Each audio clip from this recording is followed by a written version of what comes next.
self-promotion. Look at those shirts. Yeah, no kidding.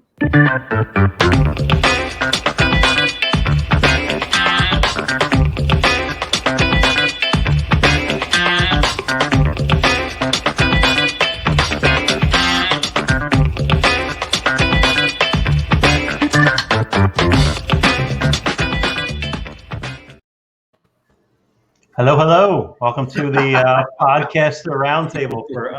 We should. Excellent. Wow, I didn't see that coming.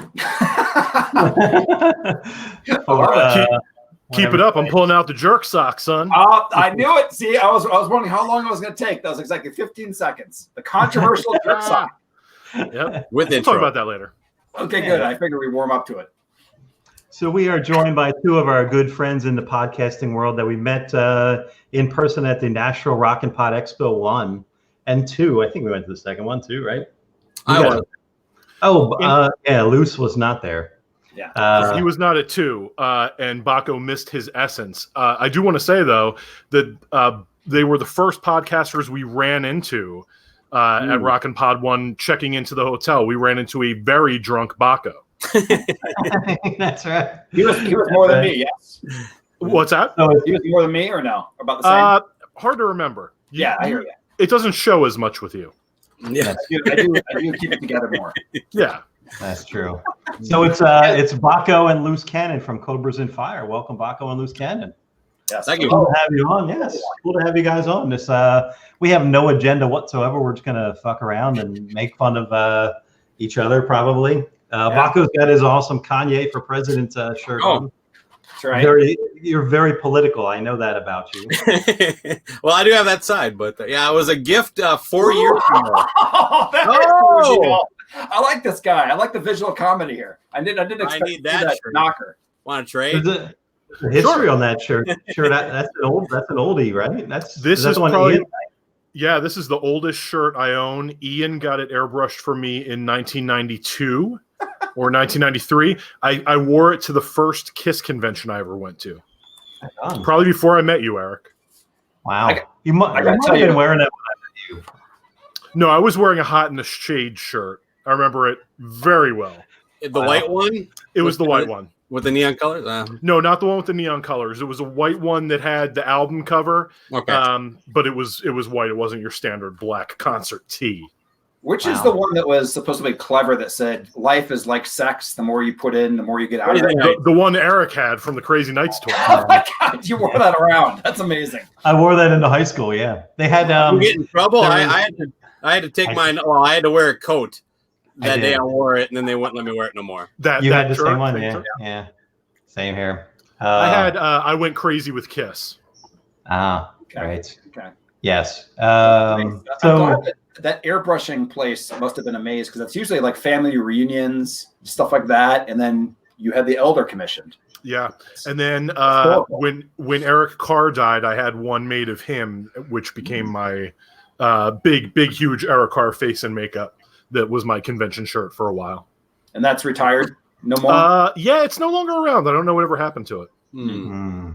Yeah. I mean, if I did have it, Matt Porter would have it by now. Never go with Gildan. Always upgrade. That's true. Yes. Interesting. Sure. Gildan, the shirt brand name, is what you're saying. That's correct. Never. That's a PSA. You're going to go for shirts, don't go Gildan. That's all. If you could all make shirts with my face on it for my funeral, I'd appreciate it. Wow. And then wear it to Cobras and Fire conventions. Those will be happening by then, I would hope. I'll be walking around like this asshole. Amazing.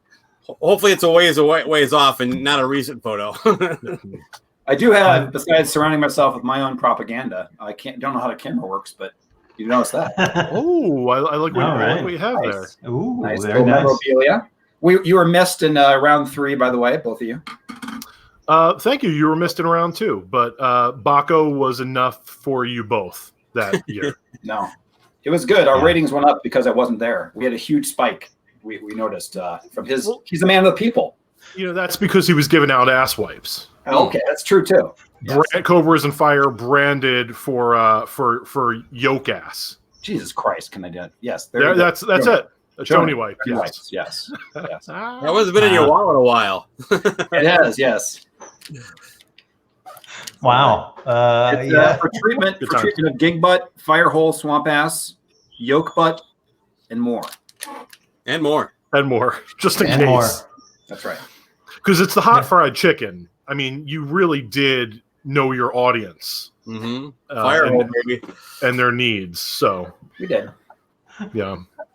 Did you Did you offer to use any of the wipes on any recipients? Like, here's a wipe. If you need some assistance, let me know. Nothing like that. Me? Yeah, you. No, I just said if you're going to use it on your face, do that first. Oh, I see. Actually, he went up to Lee and he's like, will you use this on me? Aren't they? I thought they were like taint wipes. Weren't they like taint wipes? Oh, it's free. It's for the front end. Well, the taint's all down there. The taint's covered under chony. Yeah. Chony is an umbrella term, Eric. Get your head out of your ass. I don't know the word chony. Neither did I. I never heard either, but I was like Minnesota slang. Yeah. Okay. Chony. Is that like a Midwestern thing? Chony?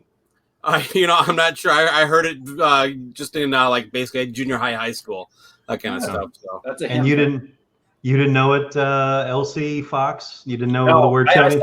I said, good. This is yet another reference that people won't get. Okay. And you are from like the Colorado area, if I'm not mistaken. And he quoted his favorite Ted Danson movie. Yes. Is that right? Movie references.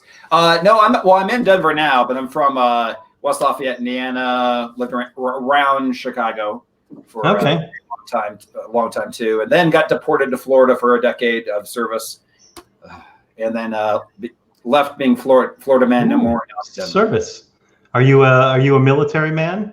No, you can't think of a service of note. But no, I just meant the fact that I went there thinking when you're from the Midwest, you think that Florida is this magical place, and then when you're there, you're like it's just balls hot and people are insane.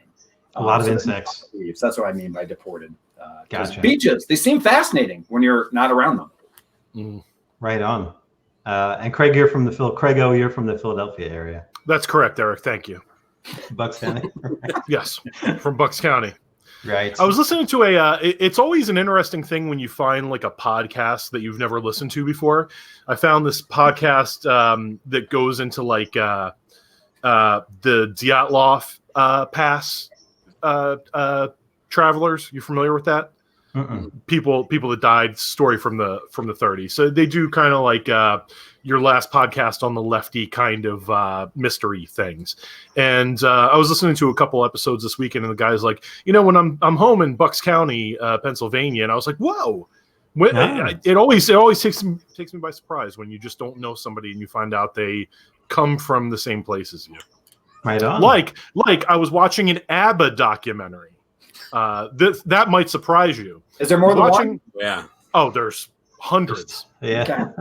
Oh, just look up on YouTube. You'll have a time of it. All right. So I'm watching an ABBA documentary that was done a few years ago, and they're interviewing this girl who's like just surrounded with ABBA merch, and she's like, "Yeah, I'm from Bensalem, Pennsylvania," and I was like, "What?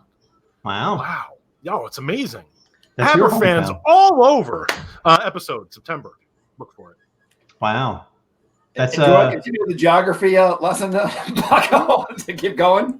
But since if you want me to do one of the Cobras and Fire, Pennsylvania is where Philadelphia is located. It's kind of if you're looking at the map, it's a few inches in on the right hand side. Okay, good.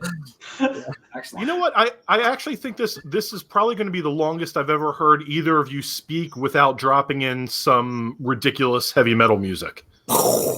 Oh, you mean Monster Magnet? Oh, yeah. Like whatever. Yeah. That Eric said, like, yeah, they talk for a while, then they drop some Monster Magnet in there. The one band we haven't played, the only band we've never played. I was like, where did you get that reference? Like, I expect Bakko to say something and then just like drop the needle. Hey, listen, we've revolutionized the industry now. People do it all the time. There's no intro. The music just hits. One more thing. Bring in the heat. I like when you do it in the middle of a story because I'm paying attention and suddenly I'm hearing like Chevelle. Chevelle, there's another one. Definitely busting my balls. Never will you hear Chevelle on our show. Listen, we may not play enough monkeys for your taste, like that, or masturbate all over Kid A. But listen, motherfucker, have our own format. Bring our own thing to the table. That's funny. Yeah, I'm all engaged by Bakko's story about Nazis roaming around searching for antiquities, and then suddenly there's like a Finger 11 song dropped in. I'm like, what Finger 11? Once again, you're up the same thing as you dropping fake sports teams to Craig to see if you can walk. See, a listener, obviously. Yeah, exactly. You're diehard. Mm-hmm. Thank you. Going back to our Jeff Harris episode. Shout out. 6 songs of Slayer episode, Eric. That was my favorite. Thank you.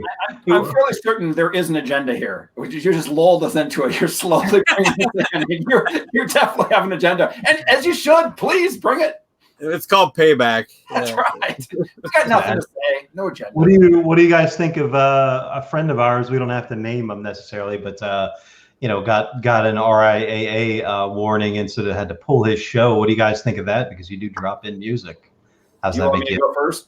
Yeah. All right. So the music interludes that you both of you so enjoy, those we've actually taken those to nobody knows the real rules. You know what I mean? Like our whole thing is that to be completely innocent, you have to edit all your episodes. You know what I mean? Like we got a little insider stuff. We got a hit for episode, like what episode number was that, Bakko? I think it was 64. Okay. I don't even remember recording this episode. Recently too, yeah. I mean, it was like 150 episodes ago, and it was a band that has to do with a bird that's very famous that we maybe had like, I don't know, not even the full song back then. And that episode was just taken off and we had to strike against us. So now we just play clips.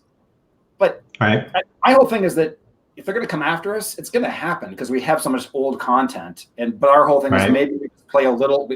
We do fade out. Sometimes we talk on it. We play for your pleasure. We play less Finger 11. We only play the first minute and a half of the song, and then we transition out. I mean, that's terrible. I mean, I'll just go on a quick rant about this. The fact that happened to our friend of the show and in front of yours is ridiculous because the entire purpose of all of our shows is to promote the artist and have them buy music. So it's absolutely absurd. I think it's being done. Rent it. Huh? Or rent it like I do. But I'll just finish it up with this, and that is that, I mean, I think it's even done by a computer. It's not even a human that's doing this. They're sending out their little like program and saying these guys, send them warnings and get them gone, not even knowing the fact that we are actually helping. It just makes no sense. So how do you think yours was flagged? What do you think that the music was flagged? Was the name of the band and the metadata? Like what did it for you? That's the part that is kind of confusing because it there isn't a real clear cut thing. I think it was the artist because they're one of the no use. They're like more of the no use kind of thing, like Prince. You know what I mean? Right. They're not really looking to have it used anywhere, and so they just take it down anytime they see it. It could be on a radio in the background on somebody's video. But so that's my gut feeling. But the problem is you don't really get any information. That's part of this whole deal. There has to be a solution that works for everybody. I mean, I've seen some people put together some stuff to talk about, like, I don't know, like almost like a user fee, an annual service kind of thing. Like you're basically a fair use kind of person. Mm-hmm. I do think with a lot of the commentary we do, and we try to tie in music with what we're talking about quite a bit.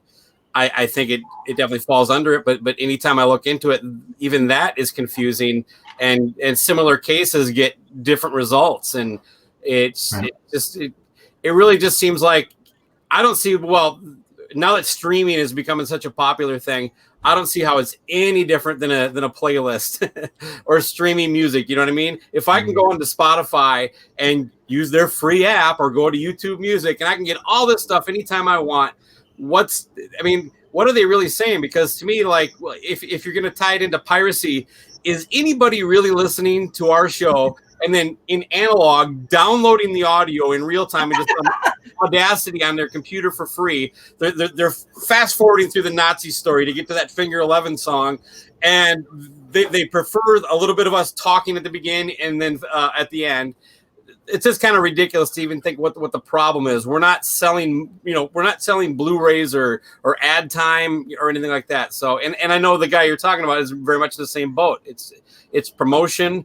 We're not at the level that there's a ton of money. And there's a local radio guy who just started a podcast called Brian Oak, and he wasn't on any platform other than iTunes and Spotify right away. And I never got a chance to get into it with him. I don't know him personally that well, but I did message him and ask him, like, why aren't you on these other things so I can get your app? And on the front end, there was some work that he had to do because his show does play music and he does do advertising, and he is kind of like more of an industry kind of guy. What was he, a DJ? Yeah. He had a morning show with Carrie Noble, correct? Yeah, he did very much. Yeah. Right. Forget about the Carrie Noble connection. Yeah, he was with her for a long time. She's over there on the wall. Cities 97, I think, was her, right? Yep, it was. Yeah, because then just recently he went to NPR. Basically an independent radio station locally. Plays a lot of. They basically just play whatever they want. But he got out of that and did his own podcast now. But I know I want to pick his brain there. It's like, how did you get over it? Because my understanding is you have to stream it live. That's the only license they even sell. Yeah. Right. Interesting. You know what? Just to back up on the one point that he made. Some users do that. Like I went through the entire Cobras and Fire catalog and cobbled together the second album from Trapped. Yet again. Because you like your Trapped discography with just a little bit of comedy. That's right.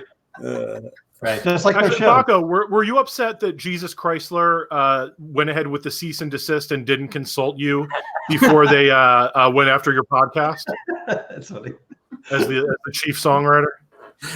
Well, truth be known, I did it. I self-promotion. I get it myself. He came up with the idea that we should only play Jesus Chrysler music past. I'm not surprised. It's a workaround. Yeah, it's a bit maddening because we had, like Bakko was saying, they don't give you a reason. So we had a complaint from a certain Canadian podcaster, like about a year ago, and the Lothario of Pickering. No, not that guy. Oh, not him. Andy. He's thumbs up. But guy, do you have any? What now? I said A. Oh, yeah, exactly. A, that guy. So basically filed a complaint. And you're guilty until proven innocent. So you basically just have to pull the episode, and there's nothing, and you get a strike against you. And we have a certain amount of strikes right now. And it's we gave him a cool nickname, but he spawned the blanket apology. By the way, say it again. He spawned the blanket apology episode where we apologize to everybody that we've ever made fun of. That was funny. Fonz, yes, that was clever. Fonz sounds like that. But yeah, so it sucks. Like anybody can just say, hey, this is not my thing. And our whole thing is that we'll cite, we say like, this is where you can get all of your trap music in the show notes and things like that. And we do all these things, the right thing, saying here, download it here and add links. Just like if somebody's going to clip something from our show, I don't know why you would, but people have, but if you at least reference it, cool. Right, Bakko? Mm-hmm. I think that's the whole point. Yeah. But we'll see. Yeah. Did he know anything more about that? Was it just like, does he know where it came from? The person that started this conversation? I think it was just a blanket thing. I think he got the specific artists. Oh, really? Oh, okay. I didn't realize that. Oh, really? Okay. I thought it was the RIAA was involved, though. I didn't think that was their role. But they represent, a pool of artists, right? Mm-hmm. They're basically the music attorneys, right? Almost everybody, Yeah, it's kind of like a union, if you will. You know what? I have a question I've been dying to ask for years and years. Like when you guys decided you were going to start your show, Cobras and Fire, Bakko, you already had your nickname. People called you, your name is Jason Bakken.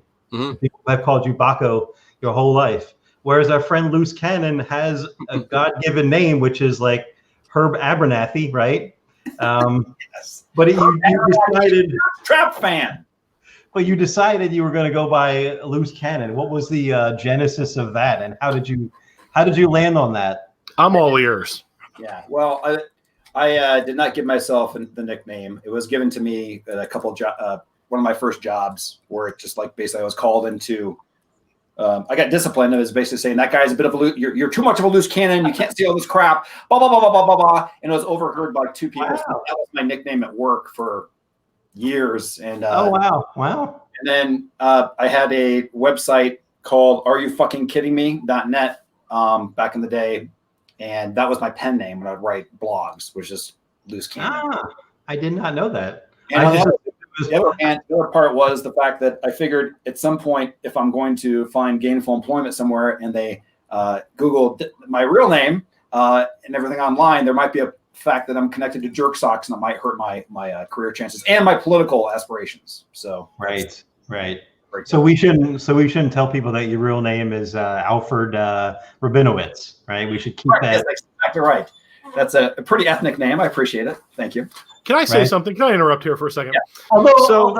Although you've come out with your last name, now you're LC Fox. We don't know that. It's the whole thing is the less times that's out there. Yes, it's Devin Fox, stuff like that. I'm not completely paranoid, but it's just why not? And by the way, big reveal. It's like Kiss taking off the makeup. Hear that? Loose cannon are fucking. No, I am not Devin Fox. It's not me. No. What is our wacky morning zoo? Oh, 93.5, your morning zoo team. It's perfect. Wait, now I got to say something. So they interviewed Lee McCormick, right? Fairly recently. Very softball episode, hardly any ball breaking, right? You were interviewing this guy like he was a member of the Stray Cats. Like it was one of the most serious interviews I've ever heard from this morning. I gotta stop you there. You're taking it from the perspective of somebody in Philadelphia. We came off very offensive in the entire country of Canada. Okay, fair enough. Trudeau has literally banned us from it near the country. I get it, but and every other American, but we're pretty sure that's why. It was the only time there was like it wasn't even ball busting. It was like a little ball tickling when he said house, and then I haven't ball licking not heard since the last Ron Keel interview you did. No. But I find it very interesting, Eric, that you slipped into the same kind of very serious interview process with LC Fox about his name, and he answered like this is a morning show. Yeah, well, I happened to be at work, and they said, "Oh, that guy's a loose cannon." What happened to all of us? We're wild. What's going on here? What? I don't even know what you're talking about. Oh, you know exactly what I'm talking about. What do you mean? Well, back to Bakko's point, by Canadian standards, we're outrageous at this point, right? That's, That is true. What story did you want? Cool. Craig, what are you looking for? Some big, deep thing or no? No, it's just funny that Eric just threw you a question and it just became such a. Well, I let him give a real answer. That wasn't a real answer. I was curious. It's sometimes you see behind the shtick, and it's very refreshing. Oh, I see. You think it's a shtick. But it was very funny that you lumped Lee in with like you have your episodes where you talk to fellow podcasters, and then you have your episodes where you interview musicians. And Lee, as much as we love Lee, probably falls a little more within the podcaster community because he hangs with us. Mm-hmm. But man, I've never heard it was a very in-depth interview with Lee McCormick. Did you hear the second? So, in depth as in his in depth. Yes, and also, I didn't know you had such an opinion on Pro Shot versus Multicam bootlegs. Because I was like, this is an argument I can get behind. I don't fucking sit through unless it's like super old and that's all they had. But I'm not gonna watch, I don't know, fucking versus this. Yeah, come on, right? Yes. Let me ask Bakko a question. Since I asked LC Fox a serious question, Bakko, let me ask you a serious question. F, Marry, Kill. 1987. I'm great at this. 1987, Ron Keel. 1996, Ron Keel, or 2020, Ron Keel. I blow them all. What was it? 87, 96, and 2020? Yeah. F, Marry, Kill. All right. Probably I gotta think in 87 was when he probably had his biggest payday. Or at least making the most money. So I'm marrying that guy. And it's also pre-Trump, right? Oh. Also, we're getting all of our drops from this segment. Okay. Yeah. I'm marrying that guy. I'm marrying that dude. Man, if I'm fucking him in 96 and probably killing him in 2020. All right. Wow. Excellent. Right on. Wow. Yeah. No room in the hot tub for you anymore. No. Well, it's got there's been a lot of people have jumped in since I started the whole thing. So yeah. So. Yes, True. Bakko, we should also identify him as the president of the Marca fan club, which is Make America Ron Keel Again. Man, I didn't know I was going to be fielding Ron Keel questions. I going to have to pass on any future questions, but look, I like Ron a lot. If you want to get into some stuff, I get your busting my balls. I don't care. I do consider him a friend. I mean, look, but we're not hanging out at each other's houses on Christmas, so I have no delusions. But no, not yet. 2021. Oh, how do you, like, in all seriousness, like, how do you square? Because he's pretty vocal, right? Like, he's pretty.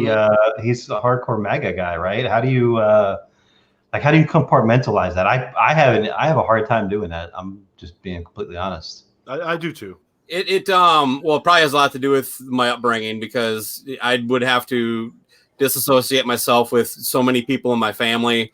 I mean, it's disappointing when I see so many people that I went to high school with that are still in those in that part of the state in the small towns, and I'm like, and they're convinced COVID is just a flu. It really is being blown out of proportion just as a political measure. I mean, one of Amy's cousins, she comes from the same area too. Like, all these small. One of them actually was one of the people that set me off in this whole, like, when did you guys find out about human trafficking? Because a week ago you didn't fucking have anything about it. But like, it's just like, he literally talked about how it's a huge, if you think that's not a problem, but COVID is, you're the problem. And in the comments back and forth, he defended Trump. And I'm like, it's fucking laughable that you're have all these problems with human trafficking, but you also support Trump. There's some news regarding him in that area that maybe you want to be aware of. But the fact that they can't even make that connection on their own level is disappointing. So I just kind of, for my own mental health, I kind of sidestep a lot of it. Get involved in it every time I do. I always regret it. So it accomplishes nothing. My relationship with Ron is largely through the podcast and that kind of stuff. So his political feelings, I don't think he's terribly vocal, though. I mean, don't get me wrong.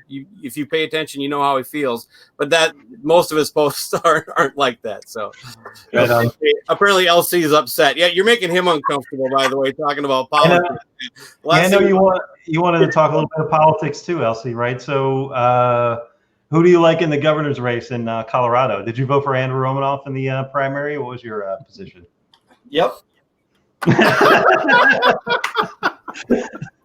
He practiced this. Nice, cool.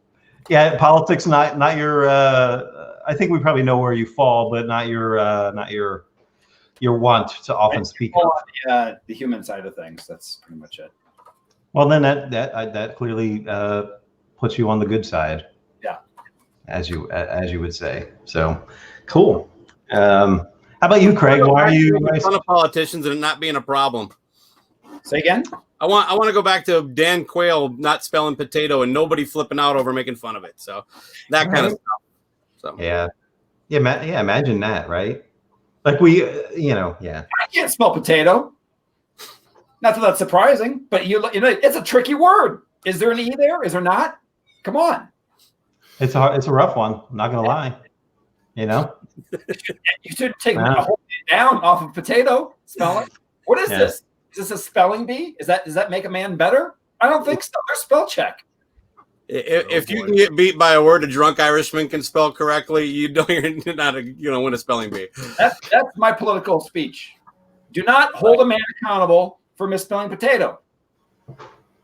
I don't make fun of him. Well, I admire your principled stand. I'm gonna queue up God Bless America and do this deal. I once during. Can you play Gold Digger for me?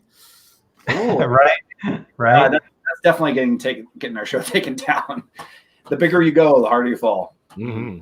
So, what do you guys? Let's talk about your show. You guys do interviews as well. You've had Ron Keel on a bunch of times. You had Michael Sweet on, I think 72 times. Mm-hmm. What's show again? What other right wingers? And you had right Ted Nugent. You've had Scott Baio. You've had Stacey Dash. You had John Voight. James Woods. I was good at James Woods. Right. Well, let me ask both of you guys, because you both do interviews independently of each other, right? What's been your favorite one, or what's been one that has been a nightmare? Oh, Lee McCormick, I'm sure. That's easy for me. Doyle was a nightmare, and Jakey Lee was my favorite one. So Doyle was at the expo, right? Wasn't Doyle at the expo? No, that was that was over the phone. Okay, but he was underwater with the phone at the time. So just the sound quality was shitty. No, he was. They told me don't ask him yes/no questions. Right. I had 19 not yes/no. Here's how one of them went. They said ask him about his vegan lifestyle. They literally put that in there. Here's a couple things we recommend you talk to him about. So I figure, well, you're on the road and you're vegan. It's got to be a little difficult because I don't even know where the nearest vegan restaurant is in the city I've lived in for 20 years. So I asked him, he's like, so when you're on the road, where do you eat? Being a vegan, he's like, vegan restaurants. And that was it. No, I think what he said is it difficult. And he just goes, no. Or something like that. Right, thanks, mate. With the introduction and the play out was 11 minutes long, I think. That was 19 questions in 9 minutes. He sent it to me on and he's like, this is a shit show. Should we post this? I go, this is glorious how bad it is. You got to post this thing.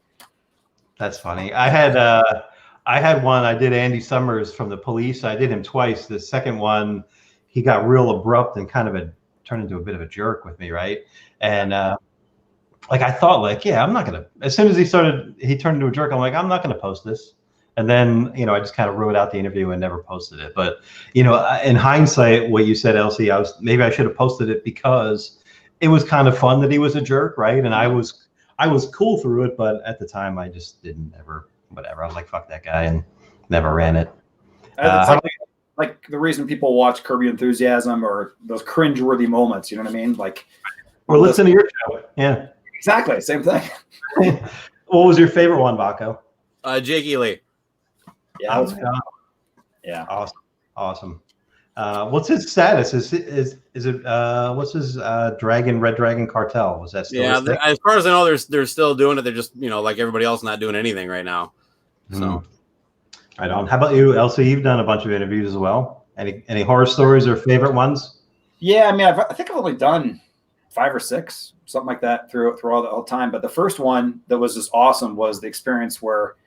And this will always be my answer, doesn't matter how long the show goes on, it was like our 7th episode. And the timing was that a friend of mine, we're going to go into Key West to, and Bruce Kulick randomly was playing for Grand Funk. And I just reached out and I'm like, hey, maybe we could connect and do this. So we met at the Waldorf Astoria or whatever like that, sat down with him. He said, I only probably have a half hour. We ended up talking for an hour and a half.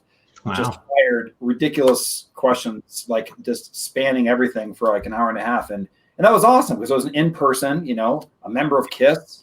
He was super cool. And the fact that we got it before we had, obviously he didn't check his sources because why would you sit down with us? We didn't even have a podcast really. You know what I mean? So that was awesome.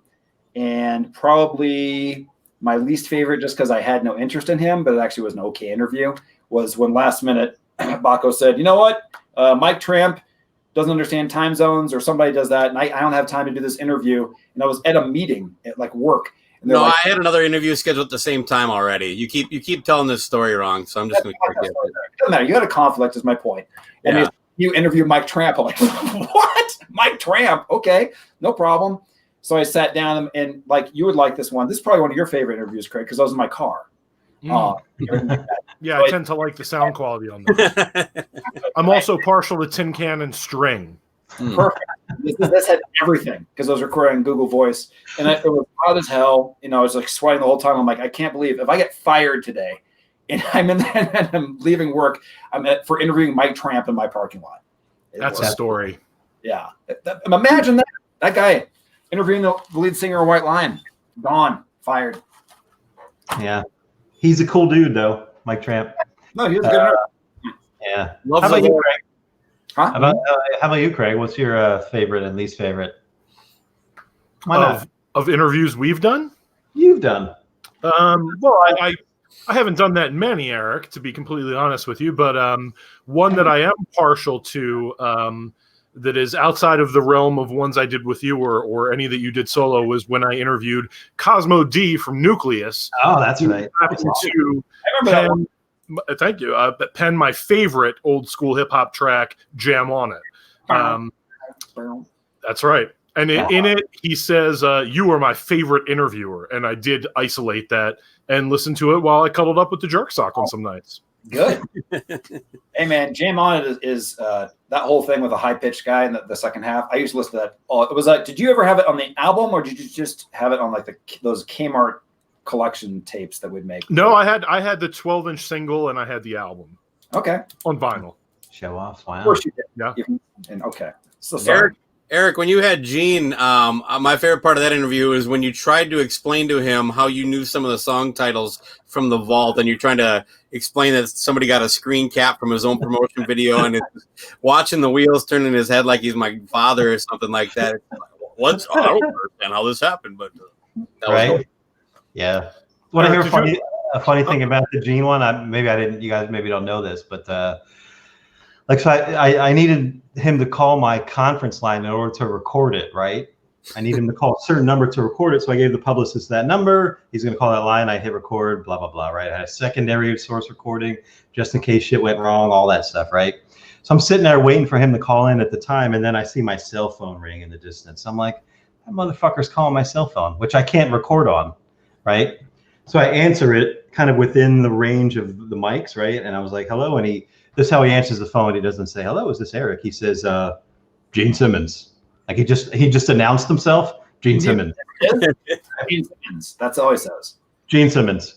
And then I said, oh, hey, Gene, it's Eric. Yeah, we're supposed to do this interview, but can you call that number that I explicitly said for you to call in order for me to record it? You know, and he says, you mean this number here where I have to punch in a code? And I was like, yes. He says, yeah, I'm not doing that. And I was like, can the publicist do whatever? And let me get back to you. And he hangs up on me. Those are all the words he said to me, right? Wait, no, you're forgetting. He said, you sent me a clip of it after it happened. And he says something like, it's nothing personal against you. I think you're great, but this is murder. It was like something like that. It was, yeah, I'm not going to do that. Nothing against you personally. I'm not going to do that. Like, no. It's like call the same number of digits that you just dialed, but then you have to enter like 6 more digits. Like that was a bridge too far for him, right? Right. So then eventually the publicist called back, and I sat there waiting, thinking like, I think that was my entire conversation with Gene Simmons right there. Yeah, I'm not going to do that. But, wow. But the funny thing is, you send me the clip of it like after you're done with the whole interview. You're like, check out how this started. So I'm listening to it, and then like after the conversation's done, he hangs up. You're like, the fuck? Just like it was. You're just incredulous. Yeah, that was a strange one. But absolutely what you would have expected. But yeah, exactly. you know. But that was really good story. Sorry. Yeah. I was gonna say that was really cool. In fact, you had Ace, Gene. Is there anybody else? Bruce. We had Bruce on, yeah. Yes, Bruce. Yeah. You know what? Of my interviews, the most downloaded one I think is still James J.Y. Young of Styx. The most downloaded. Really? Yeah. Last time I looked, he was at the top. It was my Holdsworth episodes got the highest downloads of anything I did. But JY was the biggest interview because there aren't any other long form interviews out there with him, really. Yeah. Like Jakey Lee is definitely, it might be our most downloaded episode because there's not that many in-depth conversations with him, and Bakko did a great job. And then, it's funny how that works. It's not the ones you always think are going to be the ones. And Bakko told me it was Craig Strikes Back. That's right. And it matters when you know. It matters when you know. So Bakko is like the right guy to do that because. Like he knows the smart questions asked. He's not just asking the same, morning DJ bullshit type of questions. Exactly. Yeah. So, I agree. Yeah, what happened there? There was suddenly out of the blue, there was an assault episode on Craig, and I was like, "Hey, what's up with this, Craig? How do you want me to respond?" And then, I don't know if you want to And we read that wrong, boy. I tell you.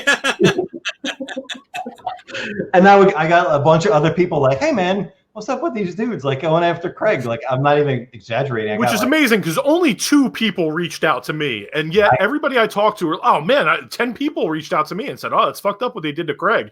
I was like, how come they're not talking to me? I'm the one that could use some comfort. Yeah, I'm not exaggerating. I probably had 4 or 5 unique people, like, that we know or whatever. Like, hey, Not worried about Eric. What's up with this, right? Should we, how should we respond to this? Yeah, literally, I had you and Lee, and then what does Lee do? He goes off on their show to promote.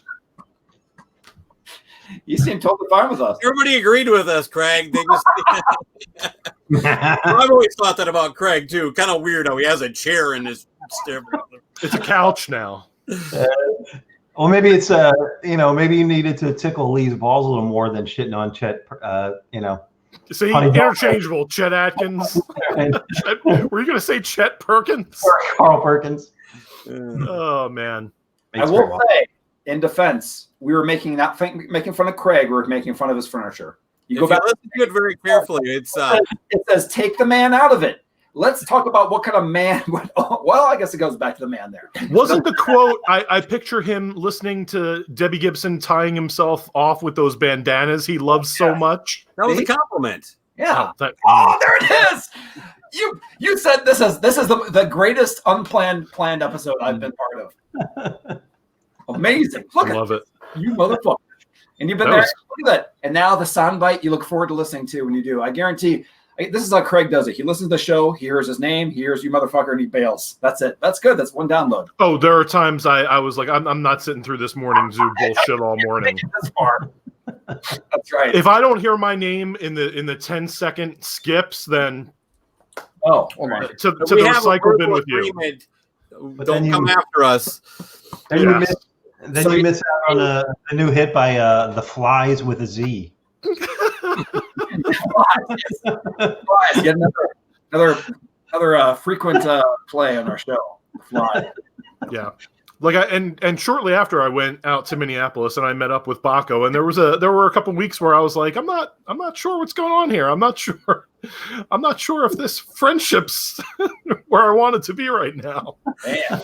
We patched it up. Because I messaged you after the episode came out, and we had like a real brief exchange. We did, but then like nothing. I'm like, fuck. I'm supposed to see this guy in like 3 weeks. I was that close to that time too. I thought it was a while after that. See, I just wasn't. I mean, I don't want to say I'm a fan of your podcast because then you can use that as a drop, and we don't need that. I listen on occasion, let's call it. Okay. But like all these people get, like a fleeting mention, bust with a one-liner. I was like, how did I get a 15-minute segment? It keeps getting longer. First off, at most 7 minutes. It felt like a day. The evolution of that too, since I know you talked to Bakko, Bakko seriously, he sent me, all he did was send me that picture. And I was like, what are we going to do with this? He's like, just look at it. Look how much. That was our prep for that whole bit. It was all that picture. And I was like, all right, let's think of the extreme here. And like that. And I just went through it, not even taking it towards you. With that said, I do have to say, with very few exceptions on our show, if we don't bust your balls, we don't love you. You know what I mean? That's so they don't like Lee. So then they don't like Lee. Great. So I'm in the camp with the 3 sides guys, just where I want to be. No, I said with few exceptions. Okay, just making sure. But yeah, like I was listening to it and I was like, wow, it sucks to be me today. And then it was just going on, and then there'd be like silence, and then you could just tell one of them came up with, and what's in that bottle over there? A lot. It was a he's in Colorado. I'm in Minnesota. We're just staring at a picture of your listening area. Just picking apart details like we're some kind of forensic analysis here. It's actually quite impressive if you think about it. In retrospect, the fact that we even made fun of you when you have such a respectful place to listen to your vinyl is absurd. I mean, there are podcasters out there that take pictures of their vinyl records on one of those like briefcases that opens and closes. There's pretty much like bed of vinyl players. Those are the people that we should go out. We don't want to get this going again.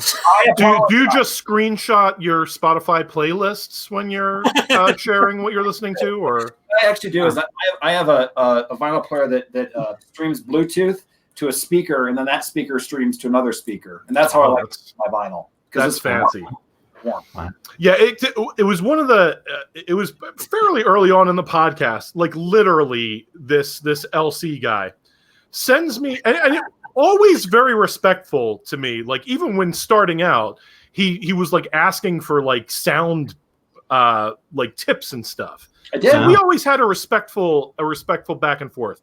I sat for what felt like 8 hours one day, chatting with him about turntables, which was turned into maybe the most ridiculous kind of. This is a man that doesn't understand technology talking on his podcast about how he can't do this. I can't believe I have to like get up and I have to take the needle and I have to manually move it. Like, why isn't there a robot that'll do this for me?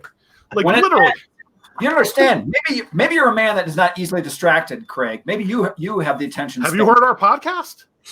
My point being is that there are times when things pull me out of the room, and I come back 3 hours later, and that record is a spinning, getting in. All I need it's 2020. Just make it return to its home. That's it. That's all I have. Okay. All right. Is that too much? Yeah. All right. Yeah, when you get to the end of a playlist, I'm glad it doesn't like stay on the last byte of data. You'd go nuts. Just spin, and you go, my streaming. My hard drive spinning. I don't know what to do. If that happened, Spot on. I feel like we should have one of those, it's like a family counseling. We should have a pillow where we pass Dr. around. Bill. Someone gets to talk when they have the pillow or something. Oh, we should have planned it out. We could all like handed something over to the other side. I have the signed monkeys let's drum do that. head. is that how many members on there? This? Yeah. This is just Mickey Dolenz, but I did have him sign it with the title of my favorite song. I have a copy of all these terrible T-shirts. Please buy them. Thank you. Oh, nicely done. The story They're behind- not Gildans, are they? Oh, hell no. Gildan. It's Gildan, by the way, not Gildan. Gildan is the French knockoff. Oh, gotcha. It is next level 60-30 perfect blend. Feels Nothing? good. Nobody. Excellent. The story behind this one, I have this one right here was actually Matt Porter's because I got them the first year. The head? What are you doing with its head? So, thank you. Somebody acknowledged it. Good Yeah, Lord. I think Matt Porter brought it on the second year we went to the expo, and it was in the back of my car. So I don't have an LC Fox one. I just have a Bakko one for some reason. I'll give you one. I have all the LC Fox you need. I got 7 heads everywhere. Something like being when your co-host works for a printing company. It really helps out. I can't tell you how many times I've looked at this and just looked at the reflection just to see what's in that room. Like I see what looks like the Joker on television. Oh shit! I'd never noticed that part. Yeah, and on the right hand side eye, very nice lamps. Can you hold it up again? It's hard. It's hard to see, but It's awfully gay porny. it kind of is. You know what I mean? Nothing wrong with gay porn, of course, but No, it's true. I don't like it. All right, fair enough. Good yes. impression. Anyway, so those were fun. So they handed these out at the first National Rock and Pod Expo. Mm-hmm. And actually, we had them every year. Wildly popular. So you printed these and you cut these. Did you cut these manually? Yep. Why did you cut off LC Fox's ears? If you saw, like mine, they're all slightly different. Oh, My goodness. That might have just been a scissor slip. We had a farming accident. I realized there were variants. Also, this one, straight popsicle stick. This one, bit of an hourglass figure. Yeah, that's true. I got that one too. I got Different gifts to Hobby Lobby. very shaky. No, I just got the straight popsicle sticks for me. Oh, yeah. Nice. Look at Devin's head right now. You can't see his ears. That's right. See? That's true. Right angle. There you go. You got one ear on that one. Great television. Cool. Is this the darkness you're talking about, Eric? That starts. Yeah, I mean, you might consider putting some lights on. I don't want to tell you to look like anything, but there we go. It's got daylight on. Where the magic happens. Oh, there we go. Oh man, look at that. That is something. Yeah. There you go. Oh, wait, So what do you hold guys? on. So how do you? Let me ask you guys. How do you assemble your episodes? Like, do you record? I know you kind of drop the pace a little bit or frequency. Oh yeah. Oh. I don't even understand what's going on at this point. He's doing a wet t-shirt contest? You just a little flat. Hold on for a second. Did you just get 2 jugs of water from your main room? Just Not the record cleaner. record cleaner? Holy So shit. this is the standard distilled water, but this I believe is the one that you were calling either chloroform or Vaseline. And it is distilled water from Chem World. This thing costs like $40. All right. And this is after I do the brush with the cleaning fluid, you switch out your wands. It means whatever you want it to mean, depending on I was going to say, I'm not familiar with those euphemisms. depending on what podcast you're on. Wand switching can mean various things. In this case, you're putting on a clean wand for the distilled water. You give it a nice rinse with the it's chemically distilled in a crazy way. So yeah. Wow. But I've had this for like 5 years. It's lasted forever. So Okay. Good.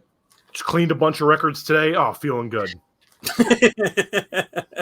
Are you official? Like, do you embrace Tell your us something else here. OCD? Do you embrace your OCD? You have some of that, right? I would think. Oh yeah, absolutely. Okay. Yeah. Like you're a completist, all that kind of stuff. Yeah, I absolutely embrace it. Yes. Nice. Yeah. I like it. Well, it's material. Yeah. It's probably a future podcast for you at some point. Good. When you get sick of like ripping on Sonny Pooney, you'll come back around to me again. There's so much though. Well, yeah. I'm told. Yeah. What's ripping on Sonny Pooney? I love Sonny Pooney. We love him. That's about it. Yeah. He's like I think that Bakko says he's what, the ambassador or the whatever of podcasters. You know, he comes into a room. You do your description, Bakko, of Sonny. Well, he's just a booming, bright person. You know what I mean? He's just got a giant smile, and he's like he's a giant of a man. But yeah, you know, we give him shit, but he's a good guy. Whatever, no issue there. Yeah. He's magnetic. Well, I think the first thing is that like I don't even remember his profile pic used to be him and his wife making a heart with their hand together. And so when we met him at Rockin' Pod 1, I was asking if he could take a picture of Devin and I, and we made that. And he instantly knew what we were doing. And so we pretty much started busting his balls from the moment we had a chance. That's pretty great. Same as Stephen Michael and stuff like that. But in all seriousness, like the fact that we're on this too. I mean, I listened to you guys for years before we started our silly little show, and it's just it's a great community. I'm thrilled to be part of it. And that's no shtick, Craig. No, I agree. I've often said that. I mean, I had a wonderful time with Bakko during the days when I was not sick. When I was in Minneapolis last, unfortunately, we were planning something for the end of my trip, and I just was not feeling well. But he came the next morning. He's like, "I'm taking you to the airport." He came with gifts. We had a nice breakfast. It was a good time. Recorded an intro in the car for the episode. That's right. I felt like I was LC. It was something else. Nice. But yeah, no, I've had less fun times with LC just because he's a little more elusive. My fun times with Bakko have been in person. My fun times with LC have been in text, and then they've been rescinded the next time he goes on air. So they're fleeting, but definitely enjoyable. It's a nice community, and there's a variety of programs, right? Like Sonny and Stephen Michael growing up rock. Like there's, too many to name, but like if you wanted to hear like a podcast that reordered like Kisses Hot in the Shade, you could find that. And if you wanted to find another one to do the very same thing, you could find that as well. Right? If you wanted to find a show that drops in a song from Soulfly randomly, you could find that, right? Yeah, you're good. I mean, the fact that you get at least one on mistake is impressive. Like I want to hear a story about how Loose Cannon takes a dump in a toilet and some airport somewhere. But then I also want to hear like Evanescence, right? Like there's a show out there for that. You know what I mean? This is great. You did crap. This is bullshit. Yeah, and I cannot believe you hit like 8 random bands and still we played. But that's is that trying to get Eddie? You didn't play any of those? That's even funnier. I know. You've basically written a playlist for the next episode. Yeah. That's how shitty you think our music taste is. You're hitting all these bands. Those have been worse than the stuff we like. Yeah, well, I mean, one of my favorite things that you guys did was when you did the funeral for the jerk sock. Are you going to do a funeral for any more of our bits that you stole? Oh, let's put this on the table. I was waiting for this. Not like there's no way. No way. No way. I still haven't heard it on your show. But I was a commissioner of a fantasy football league for 15 years, and the trophy was called Lord Jerksock. I've heard that term going back to when I discovered masturbation, basically. Yeah. So I'm not sure how you look. We stolen so much. We made it there was a specific moment between me and Eric when I brought it up in an episode, and the episode ended, and he's like, "You can't have that in there," and I was like, "I absolutely can." And no, you can't. It was kind of a tasteless conversation, and I was like, "Well, that's this is pretty much the way it went down. You can't take this from me," and I left it in, and then I downhill from there. Did you hear Ken Mills? He came on and told his personal jerk sock story. No. I don't recall that. No. By the way, it's edited to about 25-30 minutes, and it was about a 50-minute story. A lot of details. It's graphic. Yeah, it's still out there if you want to hear it. But yikes. Well, the good thing about it is it's like broken up by songs by Stained and Kitty. Kitty. Remember Kitty? Wow. Kitty was like the all-girl new metal band, Kitty. Mm-hmm. You remember him, Bakko, right? Oh, I've seen him live. Oh, right on. See, I knew it. Have you used the Kitty song? No, I'm not a fan, but I got their CD somewhere in here. Actually, let's. Here's something maybe we should bring up. Bakko, when we did meet up in Minneapolis, we did an episode in the hotel room that got us some shit from the KISS community. Oh yeah, well, because we talked honestly about KISS. So. Was there something specific that you wanted? No, just in general. I don't know. It's an interesting fandom where you cannot criticize anything that they might do wrong.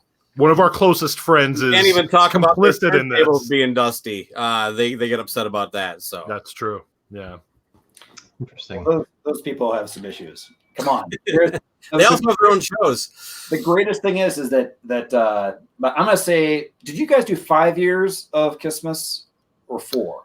I think it was 5. I think it was 5. Yeah. So there's 60 episodes right there. It's fucking ridiculous. 50. Bad math. Yeah, no, 60. 60 plus 60 surprise commentary on Kiss Meets the Phantom of the Park. Okay, right there. We have, I'm going to just say 20 episodes, maybe more that have that out of ours.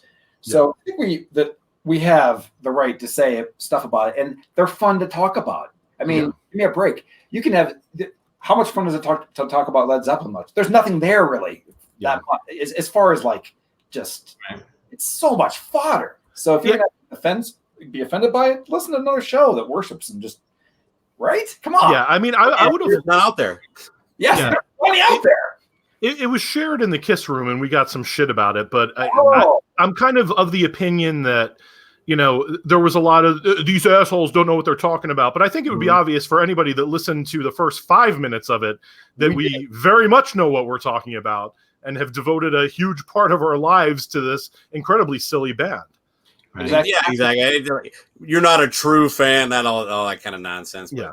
And that's what I think the funny thing is that the through line for all these podcasts is bands like KISS, you know what I mean? Like that you can have that I think the good ones know when to appreciate it, when to know it's total shit. You know what I mean? And it's fun when it is that way.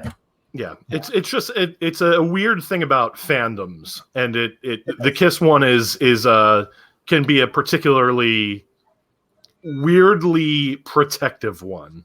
Yeah.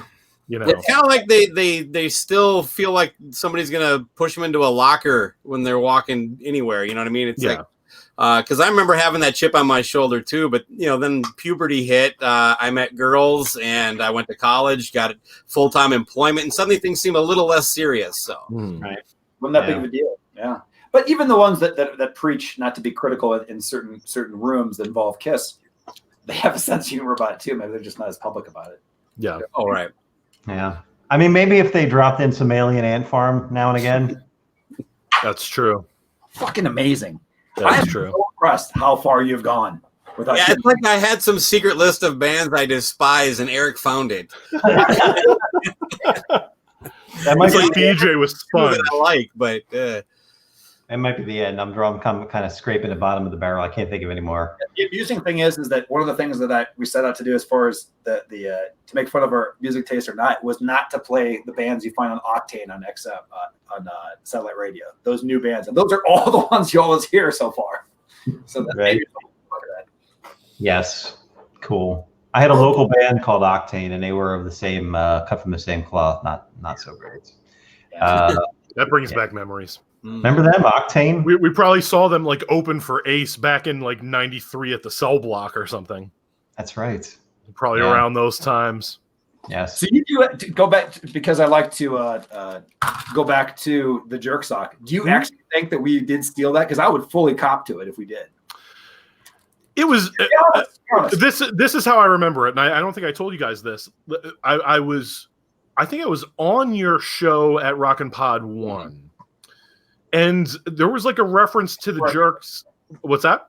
I was just saying we definitely were on yours for that. No, he was on. Yeah, both. Yeah. I remember sitting at your table, and there was a reference to the jerk sock, and I fully thought that you were like making a reference to our show, to the point where like I said something that neither of you understood because you didn't realize that I was like talking about something that I thought I owned in terms of license. What do you mean there was a reference? We had a pile of socks with a sign saying "Merch Socks." That's true. Yeah, I can't remember exactly how it went down, but it was something like that. But no, it was just interesting is all.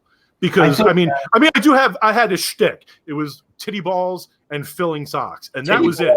That was all I brought to the table for Pods and Sods. I like titty balls. Didn't titty balls come from Dave Chappelle? Titty balls came from Dave Chappelle, yes. Right. So I think it's just one of those things that a lot of teenage boys around the world have figured out the shape of a sock, and it could have additional functionality in the hands of a creative boy going through puberty. I'm not taking anything away from you, Craig, but no, we should also say after that expo, Craig reached out to attorneys and tried to file a cease and desist to the RIAA. Got that, but and they're like, we got to deal with Monster Magnet first. We can't deal with this jerk sock nonsense. Can't copyright a title. Yeah, that's true. We're too busy wrestling with edema right now. We can't get involved with you guys. Soulfly. Did I already say that one? Soulfly? I think so. Here's something funny that happened as a result of our last stream that has to do with the jerk sock.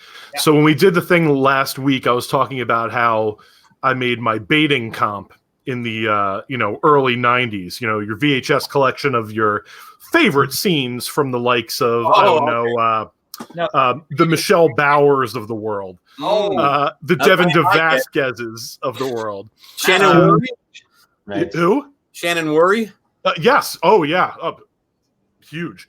So literally, yeah.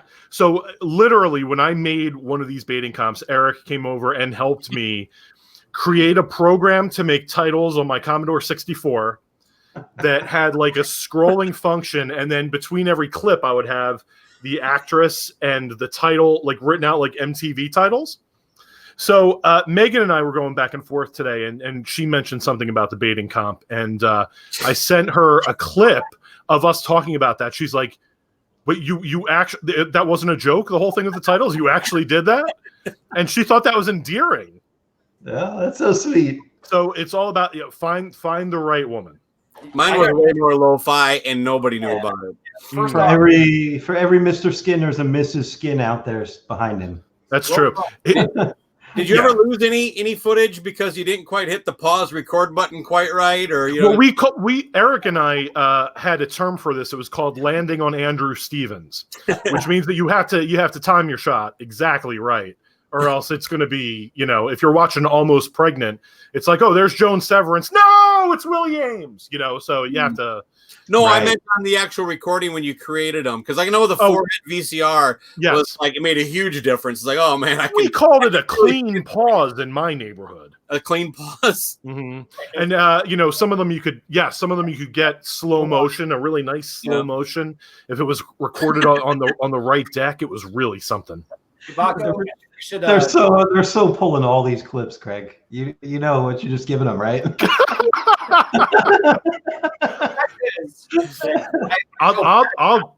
No, this is our intellectual property. They cut that out. They're getting shut down. Right. Andrew, no tolerance. I wouldn't say now the what I would say is that this is the fact that we left out during our ripping on you about the chair in the room. The fact that this looks like the room. You sure we want to go down this road again? Made a comp on the Commodore 64. That is the room. Right. Oh, and Eric was there. I'm sure it was not. That should be your next sticker. Yeah. I remember you had the MTV like titles. I don't remember helping you with that though. Yeah, you actually like wrote a code, like the opening credits. Memory. It said like the ultimate baiting comp, and I think it flashed or changed colors. Like there was some. You actually wrote like a 10 go to 20 kind of. Oh right, in basic. Yes. Pokes and peaks. I don't even think I put the labels on mine. I had like some special secret way that it wouldn't, like, no one would know what it was. You know, it's Back to the Future. All right, remember ordering porn by mail, and they would show up always like in a nondescript brown package. You know? Wow. Yeah. Oh man. Yeah, I was all about production value. Yeah. It was something. Subtle, discreet. Really good memories. I love the landing on Andrew Stevens. That's so great. It's like you're watching Angel Heart. It's like Lisa Bonet. Oh no, there's Mickey Rourke. Yeah. Yep. That's brutal. Yeah. But back to the jerk sock. Just kidding. Yeah. So no, we can all share it. There's enough for all of us. There's no sharing. The world is sharing. I think it's like public domain. I think they used jerk socks back in the 20s. You know, I think it's public domain. Like It's a Wonderful Life. Happy That's true. But I think we brought it into the podcast world back in 2013. Okay. There's even a disagreement of when it came into our show. I thought it came on this one show. I was talking about it being in the backseat of an Uber. Like you think it was some other time. It came up with that one. That was the second time I used it, but there was one prior, and I never found it. So, yeah, okay. Oh my goodness! Because I was actually referencing it from that other thing in the Uber one. So you can actually. Okay, so this I would believe, because I don't think Bakko was a listener. I know that Loose Cannon was a listener. Oh, I definitely got into your show just before Rockin' Pod. Like I was actually, because I was looking forward to meeting you guys. I'd heard a couple episodes through Lewis. I think I crammed in about 3 or 4 just for that. But yeah, then I've been listening since. So, but it was very kind of you. Thank you. With that said, I think we keep this as a controversy because I think that's the greatest dispute you can have. Yeah. Two entities. It's better to have a beef than to actually. Actually, I think it's in a Bill Hicks bit back from like '93. He talks about I have wiped entire civilizations with a gym sock off of the hair around my navel. Right. Okay. I think that's. See, that would have been a good drop if you didn't laugh in the middle of it, Bakko. That would have been a great one for you guys. Sorry, it was funny. Sorry. So anyway, yeah. So that's good. So Devin, what else do you think about politically? What's got you inspired or riled up, or marching in the streets lately? Should we just watch him squirm? I got nothing right now. That's okay. I just I don't doom scroll. I don't go through Facebook and just look at stuff that's gonna make me mad. Other people I know wake up and say, "Oh yeah, motherfucker!" right when they wake up. Yeah. I don't do that. I wasn't pointing at you. I was actually trying to point it. Yes, Craig. There. Yes. The guy up there, co-host. Oh, Bakko, you do? First thing in the morning, it's like, Imagine coffee. all right, who needs to be taken to task now? Yeah. I don't do a whole lot of that. I have the news page, so I'm always sharing news. And of the 20 things I'll share on that page, I'll post one on my own personally, right? Sure. But I don't get into like daily Trump shit posting and fighting with deplorables and stuff like that. I don't know, that's maddening, I think. Yeah, I've blocked most of them, except the ones that are kind of fun to read because they have no clue and they're just easy to throw shots at. Yeah, Bakko does this thing. He'll say, "Science is real. Bring it on, deplorables." Right? That's what Bakko does. Every day. He definitely does that. I'm usually listening to Alien Ant Farm when I do it. Just that Michael Jackson cover over and over again. It's pretty much the soundtrack to my life. So remember that dude had like a weird haircut, like he had a line shaved down the middle. Yeah, like the dude from Slade kind of thing going on, right? Yeah, Didn't he? Yeah, it was fucked up. Yeah, the Alien Ant Farm guy.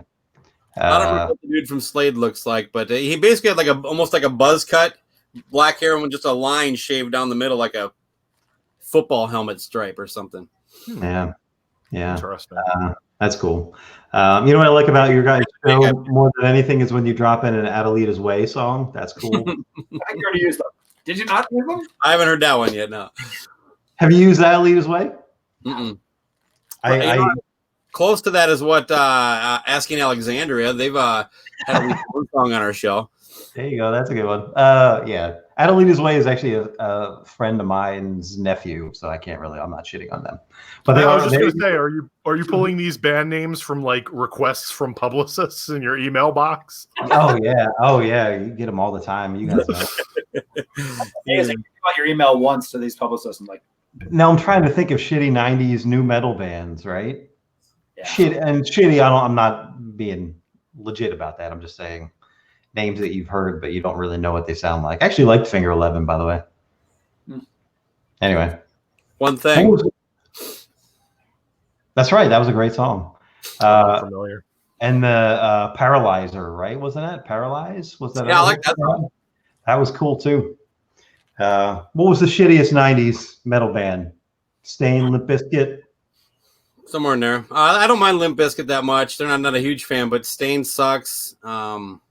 Stained is definitely. I went to some fest, and all those bands you just mentioned basically were all in a row to get to somebody I don't remember who I wanted to see that day. But it was a line of Stained was the point where I was like, I'm done. I can't handle this anymore. So I'm out. Does Chevelle count as new metal? Because those guys always irritated the shit out of me. Who? Which one? Chevelle. I don't know if they count as new metal though. Chevelle is like Baby Tool. Like they sound just the same, but Tool's idiot stepbrother. Yeah, there you go. Perfect. Baby Tool. Wow. Yeah. Can end on Baby Tool.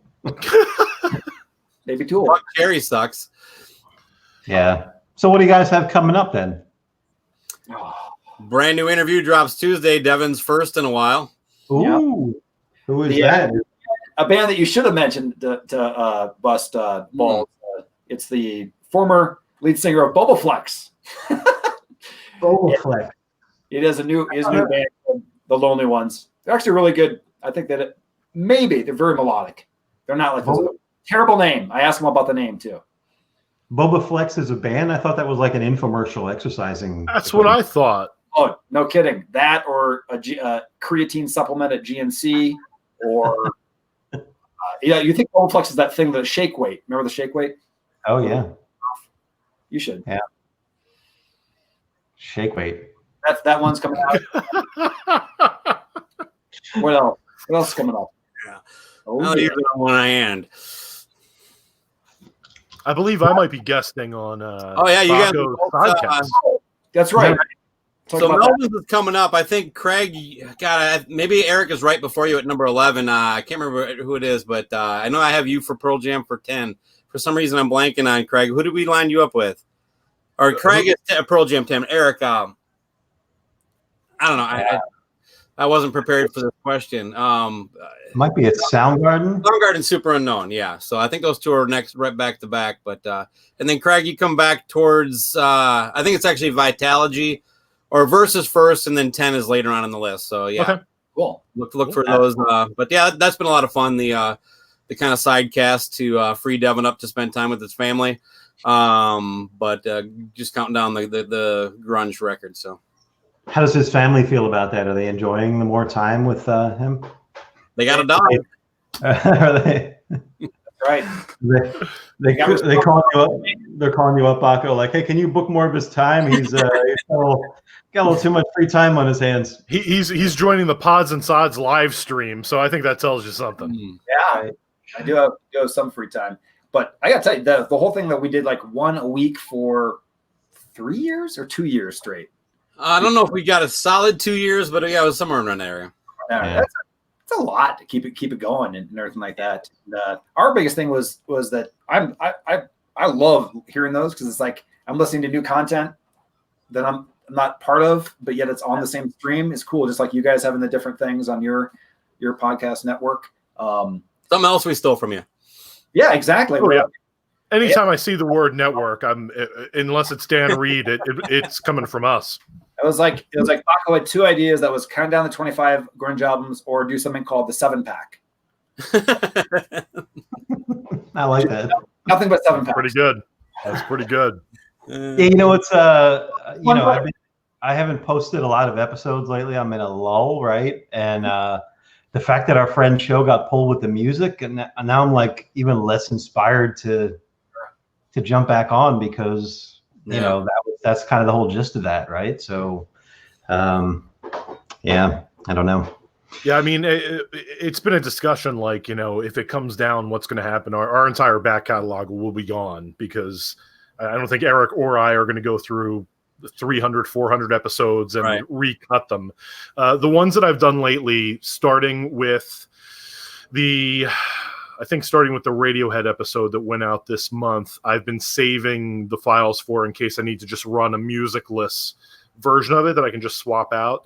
But if that's the case, then it'll only be like content from the last month, you know, going forward.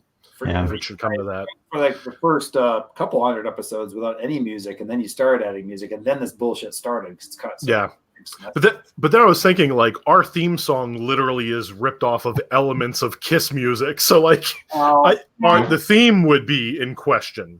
You know? Well, that might not get detected. I think it's automated how it gets detected. True. Yeah, I mean, I'm not sure what like one of the workarounds I do is I put the music in like straight play, and it's going through a board, so it's actually being slightly re-EQ'd, if that makes sense. So that has to somewhat change the patterns of the ones and zeros that the digital algorithm would be looking for, you would think, because it is technically a little bit different. Then, we're trying to cut it down and talk over it a little bit. But even so, like, wouldn't MP3 compression change it enough? Like, you would think that, interesting. you know, like that it's not the same ones and zeros once you make it into an MP3. Sorry, go ahead. I do wonder, like, you know, not that I'm saying ways should be found to throw this off, but I wonder exactly how because we did a live stream test and we were watching a video on YouTube and we got pulled down within like a minute as we were like doing a live stream. Don Johnson's Heartbeat of all songs. Yeah. Really? Yeah, who knew? Yeah, we were gonna like riff on the video. We were trying to just do a test and see if we could do a riff on the video. And that's the weird thing too. YouTube will usually let most of that stuff stay up, and they'll just say you can't monetize it. Yeah, it's odd that they have their own workaround. It's like they're just going to sell advertisement, and like I really don't like. Again, I don't get it. Why is this just not part of the money that Spotify pays out, or Amazon Music, or all these services? So or even our hosting provider, right? Like there's no reason Podbean or Libsyn or whatever. Like you pay a monthly fee. Just throw an extra $5, $10 on that fee, and then you can use, licensed music with certain terms, as long as you're not, monetizing your episode, have ads, whatever type of thing, right? Yeah, I think it's a discussion that should be had now with podcasting being what it is, because the problem is that, you find when things like this happen, the people who are actually like going after don't understand podcasts, don't understand what they are, probably just think it's like a way that people are sharing music like a Napster. They just don't understand the technology and what it is. There are a lot of shit. Really think people are still stealing music by downloading it. You know what I mean? Right. There are a lot of those though. If you go look at like iTunes Music, they're like the one that's in number 1, number 2, it's like one song, right? Like some techno song or whatever, and it just sits there. That's a bit maddening. But yeah, like you're saying, the context of it matters, right? Because it's music criticism. It just so happens to be, every now and then we drop in a Taproot song or whatever. Oh man, my band used to play a Taproot song. There you go. They could be the best band ever. I don't know. I'm just. And at the end of the day, they do this. They pulled a showdown like our friends, and all that content is gone, and the musicians still haven't seen any increase in their revenue. So who are they really working for? I mean, there's plenty of cases too where like the artist is fine with it, but they just really aren't the one who makes the call. Yeah, and they come on, like you guys know, we all do interviews. We have guests. And it's a mechanism to promote their record. So we play their new single or whatever, right? Some historic cuts or whatever. So they're fully compliant. They're signing off. They're agreeing with it, right? So, in fact, there's not terrestrial radio where they're going to get any airplay or whatever. So it's a mechanism for promotion. So exactly as you're saying, Bakko, they're actually hurting the artists they're claiming to represent.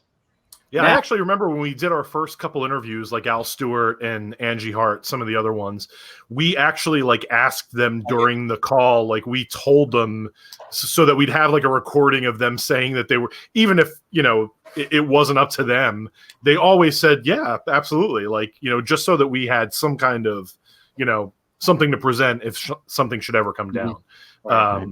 So, but I mean, it's making people understand exactly what these are being used for, and that like there are some people that just never will understand. People that don't listen to podcasts just don't know.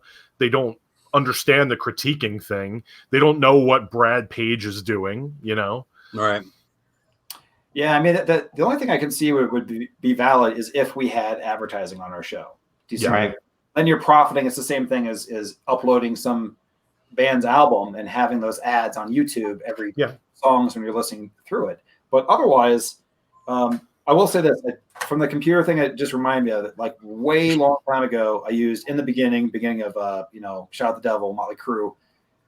Instantly, when I upload that, I got flagged saying don't use this, and it was like an Apple. I think I bought it from iTunes. So it had some crazy Steve Jobs stuff on it or whatever like that to more clarify what it was. And then what was the thing? Like didn't you kind of like remix Hot in the Shade and like in a Crazy Nights? Yeah, like I was trying to get it somewhere where I could send people a downloadable file of my remaster. And yeah, so I thought if it was a private link, I was just uploading it to test it and to actually have you listen to it, LC. And it got flagged instantly. Really? Where uploaded to where? SoundCloud. Oh, really? Oh, wow. Just so you know, obviously we've had tons of Kiss music on our show before, but that particular file, for whatever reason, maybe it was because it was the entire thing, got flagged, and stuff like that. So I do think that maybe they have those things, they've had them forever. What's that app that you listens to Shazam or something like that? Yeah, Shazam. Okay, they can figure out what the song is in 20 seconds. Well, to your advertising point, though, yeah, we don't have advertising revenue, but Universal wants a piece of that T-shirt money, though. All the Cobra shirts you're selling. That is true. That's true. It's a profit deal. Yeah. Hey, did you ever sell your $1,000 Aerosmith Firebox thing? That is a social experiment, and I was correct. The price is too much for the marketplace. I was right when Gene Simmons did his box set. I'm like, for $2,000, if there's an ultra fan of the show, we'll pay $100 for all this junk I shoved in the box. Right. And no, it's all right. I love seeing it because I was like, I know that box, and it took I didn't want to look it up. Like I was trying to test myself. I eventually placed it. Right, it's an Aerosmith box, wasn't it? Exactly what it is. I paid too much for that. I was trying to get my money back from back in the day. Because I know you guys are huge Aerosmith fans, especially. Oh, they're the best. The best concert we've ever seen. and walked out of. Yes. You ever walk out of a concert? I've had what's that? You ever walk out of a concert? I've left early, but largely because it was like a day 3 of a festival. But I don't think I've walked out because of performance issues. Unless you count like local bands. Sometimes there's that shit where it's just like, right. I have been kicked out of a bar that had a live band playing upstairs. So I was in the basement and the live band, and we got kicked out for talking too loud, me and my my compatriot. That whole day was kind of epic, but that's how it ended. Well, then we walked to Taco Bell. So, right, yeah, nice. Sounds exactly how I would have expected it to go down. Oh god, yeah. Walking out of a battle of the bands doesn't count because in a battle of the bands, everyone in the audience is the loser. That's true. Eric walked out of tomfoolery shows, and I was like, yeah, "That's my ride home." That's a Dimitri Martin joke. I have to credit him. You know, when you're young and you're just learning to play guitar, the idea of a battle of the bands seems like the coolest thing in the world. And then when you're actually in one, it's like, this is so stupid. Well, here's your pile of tickets. If you sell more than them and give us all the money, you win. Yeah. We would do like Battle of the Bands in New York, and it was just we rent like a school bus and drive a bunch of people to New York, and it was just ridiculous. I don't think I was there for any of them. Yeah, I don't think you did New York. Did Loose Cannon, like he's unsecured, he flew off of his seat. He said something so outrageous that he well, he gave his finger like he's coming right back, but maybe he's being scolded by the missus. Okay. Hey, I'm shitting. He's just throwing the witch toilet right now. That's if Matt Porter's watching, he's really happy about that line. So as an aging Cannon, like as he gets older, do you think he finds himself more secure? More secure. Yeah. Like an aging Cannon.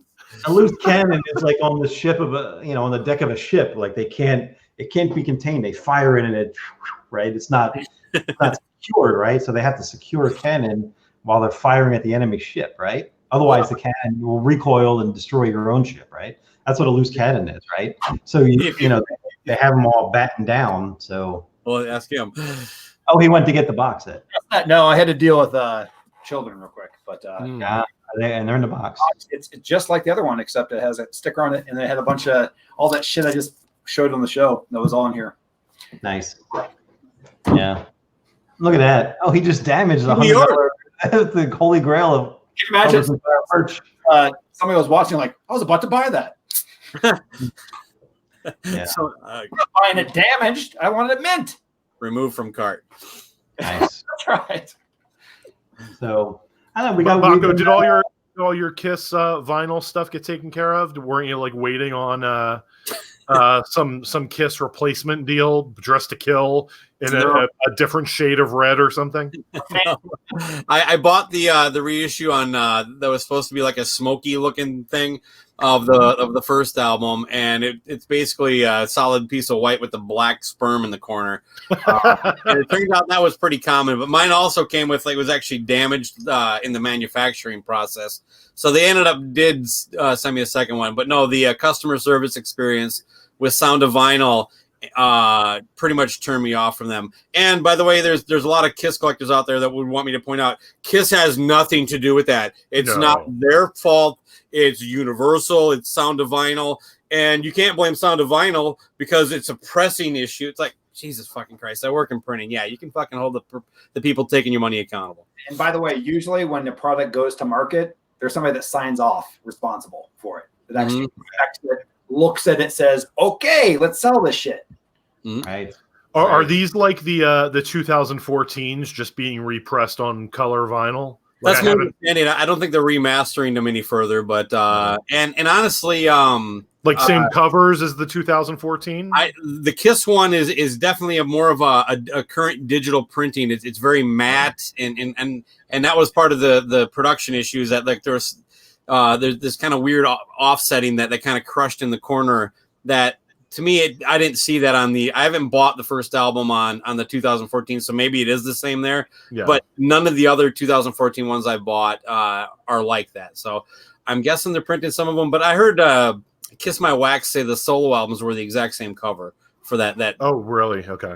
Reissue they just did, but yeah, I was just wondering if these were like the same stampers. Not that we need to get I'm pretty sure. Yeah. I think it's, from what I know, 180 gram. Or did they? I think so. Yeah. 180, 181, whatever it takes. Yeah, I mean, it's if I was still into Kiss, I would have been very into these. It's addictive. These variants. Do you find though, Craig, that and this is actually a serious question, like the newer bands like Taproot, or not the classic bands? But like when you get bands that maybe aren't as well known, that you end up with a bad sounding vinyl, even though you want to support them, and then the pressing is just kind of shitty. Is this okay? Yeah, I mean, there aren't a whole lot of bands I'm into that press vinyl, like newer bands, but there was one that I listened to recently and I was like, this is probably very close to what was pressed on the CD. Like it sounded completely squashed, or worse. And it was worse. Yeah that's what I mean. Like it's just unfortunate because a lot of times that what I do is now that I'm getting into the vinyl, I'll go and try to cover, I try to help. Wait, do you want a you want a shot? You want to just look at it without me in the shot? Come on, look at that's beautiful. Yeah, I know, but it's like it's Jake. Wait, when you do try to support them, and you end up with a product that's even worse than the CD. Yeah, I mean, like I for me, part of the vinyl experience is the packaging as well, because I don't know if you've ever seen one of these, Luce, because they usually don't come through on playlists. But albums are usually pressed with some kind of package. They come in a sleeve. Sometimes lyrics are included. It's really neat. You should try it. I know. Saying that you end up a lot of times, you end up with just like, at least I got a nice piece of art from the artist. Yes, exactly. So that's what I mean. Yeah, to me, the best case scenario with vinyl is they give you a download code for lossless files. Right. I could give a shit about MP3s, but if you're going to give me like WAV files, I mean, there have been some albums I've bought where it came with like a 96 bit, 24-bit download, and you listen to it and you can actually tell like these are the files that the vinyl was cut from. So, like, to me, that's the best of both worlds. You're not only getting the vinyl, you're getting the actual source material, which at this point in 2020 is 99% digital files. Not many people cutting from analog. If only they had something like that for like Two Moon Junction or Almost Pregnant, or they did. It was called Laserdisc, and I had a lot of them. I almost took you up on those the Kiss ones, but. Well, with the vinyl mastering thing, there's no shortcut. It's a very tedious process, and if it doesn't sound right the first time you do it, you got to start all over. And for cost reasons, they've tried to come up. I think for some of these places, they just have kind of a general. Is this like almost like when you buy those boom boxes and you got like the rock EQ and the jazz EQ? They have that when they're making the actual lathe, the initial copy where the vinyl's being cut, and then they make the plates off of that. So I think they do just say fuck it. It's going to sound like what it sounds like, which is why, because Kiss is so notorious for taking shortcuts. I was blown. I didn't buy those reissues at first. I got one used and then I listened to it and I was like, this sounds better, So then I was more willing to dig into them a little bit. But even I think I only got about 10. I didn't get any of them, but it was a case where I bought the high-res files. But I saw the vinyl, and I was like, they probably did these right. I wasn't a huge fan of the covers. I thought some of the covers looked pretty washed out and bad. Yeah, like a lot. When I got a live, I was like, I'm pretty sure their original photograph wasn't like this. Yeah, and like a live too, the colors just didn't pop the same. I think it was that one. Like there were some of them that just looked off. But to sidetrack for a second, for your baiting needs in 1995, you were able to see Elizabeth Berkley and Bush included on a wonderful laser disc like this. So Yeah. I remember her being a little shaved there, Craig. So no, there's I mean, it's tasteful. Yeah. I actually had the laser disc. About 3 minutes of that movie. You what? I've seen about 3 minutes of that movie. Oh, I saw it in the theater the night it opened. Sock in hand. To show the literary person I actually read the book before the movie. That's the part about that movie. I feel like page is folded over. This is a good page. You ever heard of Carl Hyacin? He's like a crime writer. Maybe not. But he's actually a good author, and he wrote that turned into that big piece of shit movie. Wow. What was the director? That terrible guy that just Verhoeven. That's it. Yeah. Who's the director?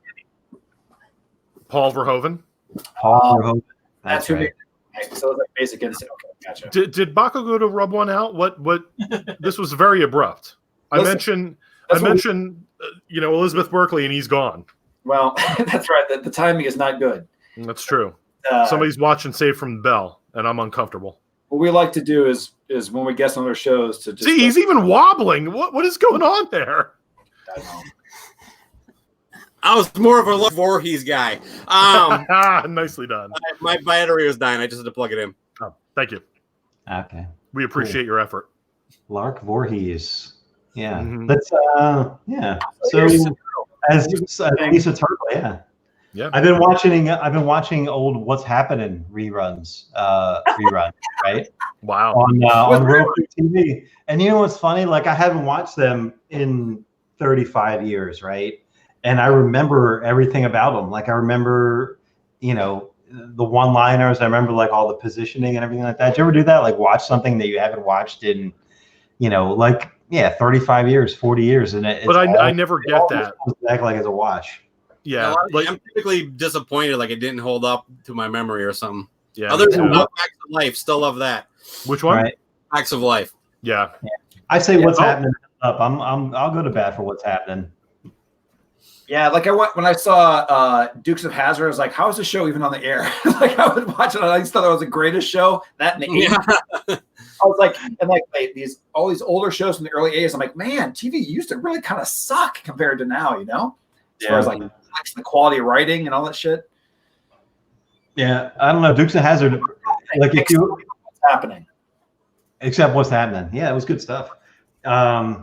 With Dukes of Hazzard, like all you remember about it, like the fall guy, all I remember about it was the opening sequence with him jumping on the truck, right? And then like Heather Thomas in the bikini. And I don't remember anything about any of the episodes, right?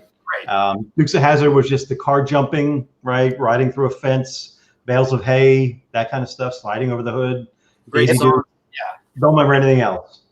It also gives you I remember is it really true that as long as you just go outside the county line, they can't do anything to you? That was always how they literally would stop past that. You're outside the jurisdiction. I'm like, I don't think that's how law works. I'll get you, Duke boys. You get back over here. I think if you get caught with the RIA and music, you can try that. Just drive over to the next county, stop your car, and get out. Play your music or all that, right? Screw you, RIA. Listen to my Alien Ant Farm drops. What was it? Pump Up the Volume, the Christian Slater what radio movie where he drove around and broadcasted. Maybe we need to turn podcasting into that pirate podcasting. There you go. We're constantly we're in different jurisdictions. On the black web. Yep. Like pirate radio. I mean, we already have that in terms of listenership. Yeah. Bakko, this album's for you.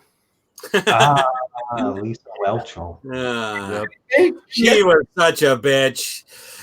Got this in Chicago. This is a highly religious album, and I believe she loves Jesus, right? Yeah, there's like there's something in the liner notes where she here we go.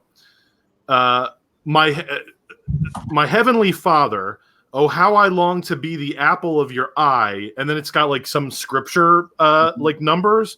Thank you for your unconditional forgiving and faithful love. I love you, Daddy. I don't know if that's to Jesus or her father. Wow. You know, the weird thing, that's word for word what Ace Frehley wrote in my history book. Sure, baby. That's the best. Nice. That new single though, great. And he's a soul of the earth guy, right? Ace Frehley. Mm-hmm. You like that song? No, it was a pile of shit. Okay, good. Yeah, it was the first. I said I think it was the first time I ever sided with you on anything. Yeah, at least we have that in common. Yeah, I mean, like and I wasn't going to go seek it out. I only heard it because it was in the episode. And then when he actually said curly, I was like, oh fuck this guy. Does he really? No, no. You dopey asshole. Yeah, Talks about going to Jendell. Where's Jendell? Yeah. it hits all the tropes. Can I put a request out there through you guys, because you guys are part of the Decibel Geek community and stuff. Can we not just say we're over Vinnie Vincent, but just not talk about him anymore too? Like, can we actually be over Vinnie Vincent? Is that possible? Did we bring him up recently? I just see his name a lot in my feed, and I'm like, I thought we all agreed. Some new stupid, Let Freedom Rock bash or something like that. So maybe that's why. But I don't know. Yeah, It's been quite since I think we've had. It was good material for us though. Yeah, I mean it's definitely mockable. Yes, we like all of our mocking is from afar. We don't actually go to any of these things, Bakko and I, but we commentate them. Right. We don't go to conventions. We don't do this stuff like that. We're voyeur. We just view it. Bakko tried to go, got kicked out. Mm-hmm. He wasn't wearing enough pink. I look too much like pink birthday bash. So, yeah. All right. Well, like I say at the end of these, we got to leave them one more. We already did like an hour and 40 minutes of top-notch quality comedy and rock podcasting. Absolutely. I think most would agree it was enough. It was enough. Most would agree it was enough. I think everyone's saying, all right, guys, this is... What do you think of that episode? Yeah. I think I said, like, well, that was good hour mark, but okay. There was a Leave It to Beaver episode when I was a kid that I always loved. I think I maybe mentioned this on our most recent episode. Beaver. I'm sorry. Beaver's parents gave him money to get a haircut, right? But he wanted to, he just wanted the money to buy candy or whatever, right? So he decided, like, I'm going to keep the money and I'm going to have my older brother Wally cut my hair, right? So then they cut to Wally cutting his hair, right? And they just show Wally. And Beaver's like, you've been doing that for a while. Are you done? And he was like, no, but I think I should stop. And I think that's the point we're at now, basically. It's the point of that. Wow. Where the hell are you going with this, man? Yeah, that was whoa. I love that. That was a long stretch of road, my friend. Are you done? No, but I think we should stop. Well, you're the one that said everyone is probably agreeing that it's enough, right? Yeah. This is the longest one we've done. For some reason, I couldn't see comments on this one either. So forgive me why I didn't share comments. That's why. Did we have any watchers? That's what I'm saying. That's what I'm saying. I can't see them. So is there any way? Because I haven't. It'd be on the Facebook page. But it didn't go live at all. Huh? Just kidding. Right. No, I mean, can you go back? I don't even know. We can go back and see the comments. Yes, and you can share this on your in your private group and whatnot. Cool. Okay. Well, this was fun, gentlemen. Cobra's on fire. This was cool. You want to do the joke, Craig? This was fun, gentlemen. I think he's going to do the "you motherfucker." He's prompting you. Oh, no. This was fun, gentlemen, and Bakko. Oh yeah, there you go. Right? Yeah. Sorry, I wasn't. I was out of the element there. Boom. These guys are like, their synapses are firing together. Cobras and fire. They're like one. That's true. They're like one unit of Yeah, I mean it's tough for me to like kind of focus during this because I'm looking at my I'm looking at the records behind me and I'm just like the rager I have going on right now is just it's immense. Yeah, like as soon as I'm done, they're getting ankles right there. They're doing the same thing for me. Yeah, right? See, right? Yeah, I hear what you're saying. We should do this again. Yeah. Thanks for having us. In all seriousness, I love both you guys. Both wonderful podcasters. Happy to call you both friends. No punchline. Yeah, same here. I love both of you guys too, Bakko and Craig. Now, yeah, to your point earlier about being consistent, man, you guys, I said this when I was on your show somewhere along the line, you do a tremendous job at editing, like the quality, you can tell you put a lot of time into it. You pull sound bites. I think I kept saying lines from Jaws to force you guys to drop them in or whatever, right? But you always pull things and you drop them in, and your quality is great. You're consistent. You guys work really hard. You put out a fine show. You guys are appreciated. So keep up the good work. We might, bust your balls here and there, but it comes from a place of love, as you guys know. So. Yeah. Oh, please bring it on. And I'll just say too that when did you guys start? 2012 or 13? 2013, I think October 2013. It was so long ago. Our podcast was in black and white back at that time. But I'm gonna say, my God, I can't even think of how many days of content I've listened to. Community, things like that. So I'll just throw back to the you brought me. You're better than cold gin. I'll tell you that much. Okay. I'll take that. Cool. Appreciate that. Cool. Thank you. All right. So yeah, Bakko, your turn to say something nice. Fuck this. This is horrible. I'm actually surprised one of my cats didn't make an appearance, but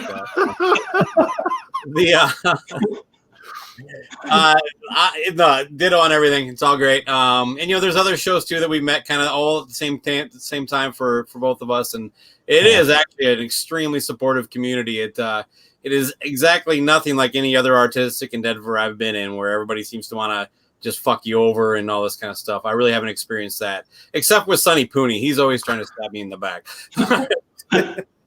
Right. That Hollywood guy, he's something else. Yeah. Yeah. Well, yeah, it's appreciated. So let's do it again, gentlemen. It's been a real treat.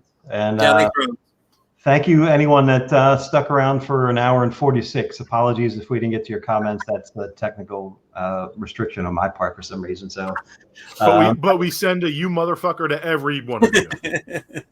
you motherfucker, and you motherfucker, and you motherfucker. Right? I wonder how many minutes of you motherfucker there are on our show. I mean, I wonder, do we have an hour's worth of it like that we've dropped in there? It's a lot. Do you remember what that was taken from? Yeah, that was from when you kind of tore into loose at the beginning of your show. Okay, the one that you used at the beginning. I'm like, you motherfucker. Yeah, when we were mad about the record player, not right. The one that you replayed at the beginning of one of your shows. Yeah. Okay. Yep. Yeah, I couldn't remember if there was a specific. I thought it might be from that. Awesome. Wonderful. Cool. Thank you. Thank you for keeping me alive via your sound bites. I appreciate it. It's free promotion. Right on. Right on. Cool. Thank you, guys. Love y'all. Peace.